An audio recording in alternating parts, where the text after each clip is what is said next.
Doctores, hoy día estamos hablando de ¿qué? Citología. Citología es la ciencia que estudia la célula. Una pregunta, ¿y qué es la célula? Es la unidad morfológica, porque tiene forma. Es la unidad fisiológica, porque cumple funciones. Es la unidad genética, porque contiene toda la información que hereditaria. Y además es la unidad que evolutiva, porque la célula evoluciona para que luego evolucione el ser vivo. Conclusión, la célula es la unidad morfológica, fisiológica, genética y evolutiva. Pregunta, ¿de quién? De todos los seres vivos. Ahora, ¿quién es el padre de la citología? Ese pata, ¿no? ¿Cómo se llama? Robert Hooke. Te cuento rapidito. En el tiempo de Hooke, chicos, ya se había inventado algo, ¿no? Una pregunta, ¿qué se había inventado? El microscopio. Entonces Hooke también había construido su propio microscopio, que solo aumentaba 9 veces el tamaño. Hooke agarra la corteza de un árbol, que es el caucho, lo saca y lo mira a su microscopio y observa algo como lo que yo estoy dibujando en la pizarra. Una pregunta, ¿esto se parece a qué? A un panal de abejas. Y justamente Hooke dice, ¿no? Estoy observando lo que se parece a un panal de abejas. Y cada una de esas cositas en un panal de abeja, ¿cómo se llama? Se llama celda, ¿no? Y él le llama celda, pero en latín. Y celda en latín es cella. El término cella, de ahí se convierte en célula. Y célula, obviamente, chicos, se convierte en ¿qué? En célula. A Hooke, por haber hecho esto, se le considera, chicos, que el padre de la citología. Ahora, ¿Hooke observó realmente células? Y la respuesta es no. ¿Qué observó Hooke? Paredes celulares de células vegetales muertas. A Hooke se le considera el padre de la citología. Con el microscopio aumentando en resolución, llegamos a Robert Brown. Robert Brown, chicos, describe algo, ¿no? Una pregunta, ¿qué describe? El núcleo celular. Después llegamos a Félix Dujardin, y Félix Dujardin, una pregunta, ¿qué describe? Pues que describe citoplasma. Y llegamos a Theodor Schwann y Matthias Schleiden. Theodor Schwann y Matthias Schleiden eran profesor y alumno, ¿no? Curiosamente, el alumno Schleiden llega a una conclusión. Él dice, todos los vegetales están formados ¿de qué? De células. Un año después, su profesor y amigo, Theodor Schwann, llega a una conclusión. ¿Qué dice? Que todos los animales están formados ¿de qué? De células. Con lo que se establece algo que se conoce con este nombre, ¿no? Una pregunta, ¿cómo le vas a llamar? Teoría celular.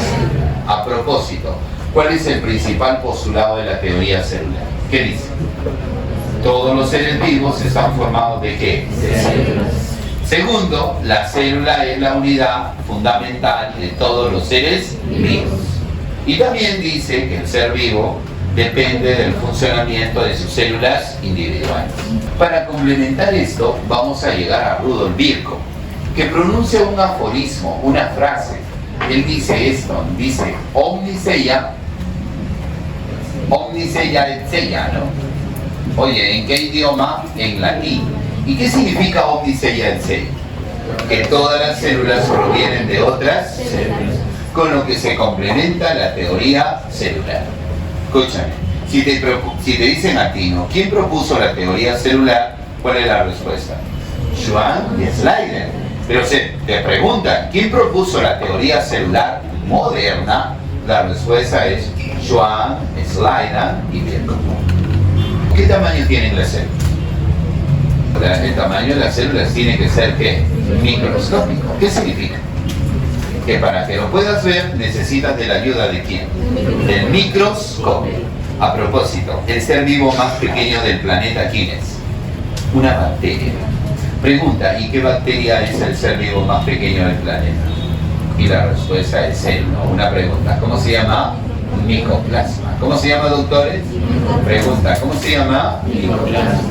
Y te tienes que acordar del micoplasma desde ahorita por 3 cosas. Primero, es el ser vivo más pequeño. Segundo, es la única bacteria que no tiene pared celular. Y tercero, es la única bacteria que tiene colesterol en su membrana. A ver, de nuevo, ¿por qué te acuerdas? El ser vivo más pequeño del planeta. 2, no tiene pared celular. 3, presenta colesterol en su membrana. Es la única familia de bacterias que tiene colesterol en su membrana. Profe, pero la gran mayoría de células, hijos, son microscópicas. Sin embargo, hay algunas que tienen tamaño que macroscópico. ¿Macroscópico qué significa? Que lo puedes ver con tus propios ojos. Y el poder de resolución del ojo humano es 100 micras. Si algo mide 100 micras o más, tú lo ves. Profe, ¿y cuánto es 100 micras? Escucha, ¿qué pasa si tú tienes 1 milímetro de tu regla? 1 milímetro. Profe, lo divido en 1000 partes. Ok, pregunta, ¿qué tienes? Una micra.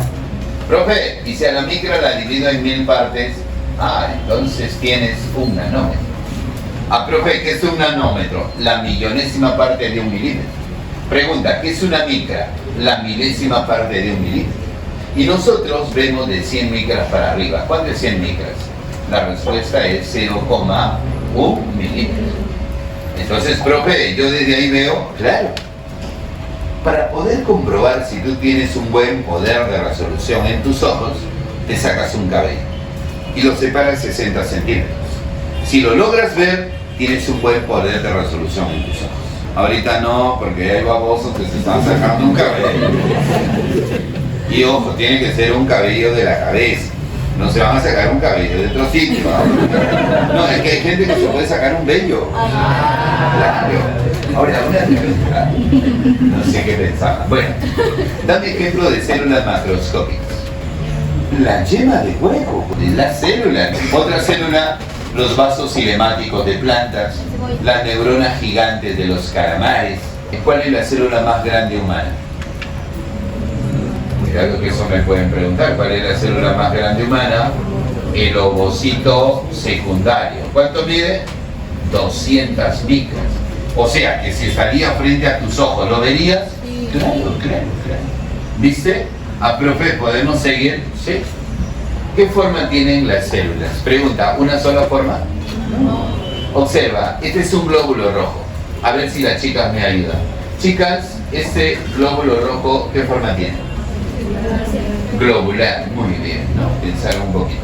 Varones, ¿qué forma tiene esta célula? Es una célula muscular. ¿Qué forma tiene? Alargada, está bien. ¿Qué forma tiene? Alargada. Chicas, esa célula, ¿cómo se llama, chicas? ¿Cómo se llama? Neurona. Una pregunta, ¿qué forma tiene la neurona? Estrellada. ¿Qué forma tiene? Estrellada. Pregunta, ¿otra célula humana que tenga forma estrellada? Los osteocitos. Forma poligonal o poliédrica. Las células vegetales. Profe, una pregunta, ¿esto tiene forma definida? No. ¿Ustedes conocen a Jainer? Sí. Una pregunta, ¿Jainer tiene forma definida? Pero es una pregunta, ¿qué cosa es este tío? Amorfo. Porque no tiene forma. Ahora una pregunta, chicos. Yo me la puedo pasar hablando toda la tarde, toda la mañana de células, ¿sí? Y muchas células. Una pregunta, ¿tiene la misma forma? No. Entonces una pregunta, ¿qué forma tiene? Forma variable, variada. ¿Cómo se clasifican las células? Con 2 criterios. En primer lugar, según su nutrición. Según su nutrición, las células pueden ser ¿qué? Autótrofas. ¿Cuándo se llama autótrofo? Cuando, chicos, el ser vivo que las tiene produce su propio alimento. ¿Quiénes son autótrofos, por ejemplo? Las plantas, las algas, las cianobacterias. Sin embargo, hay amiguitos que son ¿qué? Heterótrofos. ¿Qué significa heterótrofo? Que no produce su alimento, lo obtiene del ambiente. ¿Y quiénes son heterótrofos? Los protozoarios, los hongos, los animales y la mayoría de bacterias. Sin embargo, hay amiguitos que son misótrofos. ¿Qué significa? Que tienen los 2 tipos de nutrición. Es decir, son tanto autótrofos como ¿qué? Heterótrofos. El ejemplo clásico lo constituyen unas algas, ¿no? Una pregunta, ¿qué algas? Euglenofítas. Ponemos ejemplo la euglena. Te comento ya, cuando la euglena está en luz, hace fotosíntesis. Pero cuando está en oscuridad, incorpora alimento. Se convierte en heterótrofa. Como alterna los 2 tipos de nutrición, ¿Cómo le llamamos? Heterótrofa. ¿Cómo le llamamos? Heterótrofa. Profe, y para terminar, según su evolución, ¿las células pueden ser qué? ¿O pueden ser qué? Pregunta, ¿la palabra pro qué significa? Antes. Y carión, núcleo. ¿Qué es procariota? Antes del núcleo. Ah, profe, la palabra eu ¿qué significa? Verdadero. Y carión, núcleo. ¿Qué es eucariota? Con núcleo verdadero. Profe, no entiendo. ¿Tú te acuerdas de colegio? Que la profesora decía eucariotas con núcleo, procariotas sin núcleo. Esa tía está fumada. ¿Cómo es realmente eso? Escuchen, la célula eucariota presenta la presencia de ¿qué? De carioteca o envoltura nuclear. Y una pregunta, ¿qué hace la carioteca? Separa el material nuclear del material citoplasmático. Entonces, una célula eucariota tiene núcleo definido, organizado por la presencia de ¿qué? Carioteca. Pregunta, ¿una célula procariota tiene material nuclear? Sí. ¿Tiene material citoplasmático? Sí. Pero, ¿qué pasa acá? ¿Cómo es el núcleo? ¿Organizado o desorganizado? ¿Y por qué está desorganizado? Porque no tiene carioteca. Pero pregunta, ¿tiene material nuclear? Sí. Entonces, por eso se dividen en células procariotas y en eucariotas. Y eso es todo un capítulo, ¿no? Tenemos que hablar en una clase de células procariotas y en otra células eucariotas. ¿Con quién empezarían los chicos? Con células procariotas. En el siguiente video. Hasta ahí la primera parte de citología.